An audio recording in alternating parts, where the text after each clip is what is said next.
Hello বন্ধুরা, আগের দিন তোমাদের সাথে শেয়ার করেছিলাম পোলাওয়ের রেসিপি, আর আজকে শেয়ার করছি কাশ্মীরি আলুর দমের রেসিপিটা।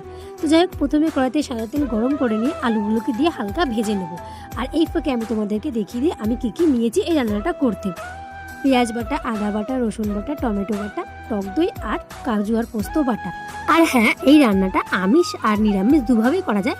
আজকে আমি তোমাদেরকে আমিষভাবে রান্না করে দেখাচ্ছি। তো যাই হোক বন্ধুরা, আমি এর মধ্যে কিছুটা পনির অ্যাড করবো, তাই কিছুটা পনির ভেজে নিচ্ছি। তোমরা চাইলে দিতেও পারো বা স্কিপও করতে পারো।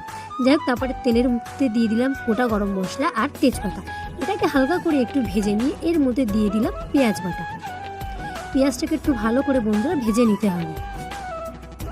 পেঁয়াজটাকে ভালোভাবে ভাজা হয়ে গেলে এর মধ্যে আমি অ্যাড করব রসুন আর আদা বাটা।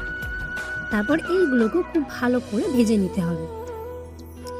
আদা, পেঁয়াজ, রসুন একটু ভালো করে ভাজা হয়ে গেলে এর মধ্যে দিয়ে দেবো পরিমাণ মতো হলুদ, পরিমাণ মতো নুন। তারপর এই দুটোকে ভালো করে মিশিয়ে নিতে হবে। এটা ভালো করে ভাজা হয়ে গেলে এর মধ্যে অ্যাড করবো টমেটো বাটা। হ্যাঁ বন্ধুরা, এখানে তোমরা টমেটো বেটে ইউজ করবে, তাহলে দেখবে গ্রেভিটা খুবই সুন্দর হবে। টমেটোটাকে দিয়ে ভালো করে এটাকে ভালো করে একটু কষিয়ে নিতে হবে। ব্যাস, এটা করে ভালো করে কষিয়ে নেওয়া হয়ে গেলে এর মধ্যে অ্যাড করব কাজু বাদাম আর পোস্ত বাটা। এটা দিয়ে ভালো করে মিশিয়ে নেওয়া হয়ে গেলে এর মধ্যে অ্যাড করব টক দই।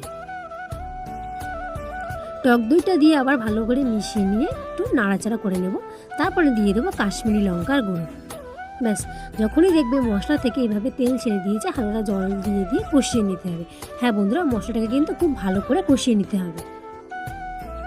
কিছুক্ষণ ধরে মশলাটা কষিয়ে নেওয়া হয়ে গেলে আমি এর মধ্যে অ্যাড করে দেবো আলুগুলো।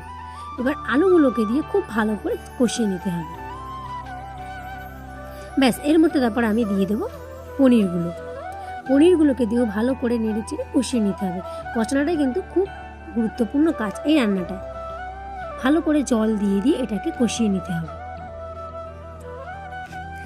দেখো বন্ধুরা, আমার কষানোটা প্রায় হয়ে গেছে এবং আমি এর মধ্যে দিয়ে দেবো এবার জলটা নিজেদের পরিমাণ মতো দেবে। যদি বেশি গ্রেভি রাখতে চাও তাহলে বেশি জল দেবে, আর যদি কম গ্রেভি রাখতে চাও তাহলে কম জল দেবে। আমি আমার পরিমাণ মতো জল দিয়ে নিয়েছি, এবার এটাকে ঢাকা দিয়ে রেখে দেবো। দেখো বন্ধুরা, আমার রান্নাটা প্রায় কমপ্লিট। দেখো বন্ধুরা, আমি খুব বেশি গ্রেভি রাখিনি, মিডিয়ামটা রেখেছি, তোমরা তোমাদের মতো রাখতে পারো। ফাইনালি আমার আলুর দম রেডি। আর বন্ধুরা, আমার ভিডিও যদি তোমাদের ভালো লেগে থাকে তাহলে একটা লাইক, কমেন্ট, শেয়ার করে দিয়েছো। আজকের মতো এই পর্যন্ত, বাই।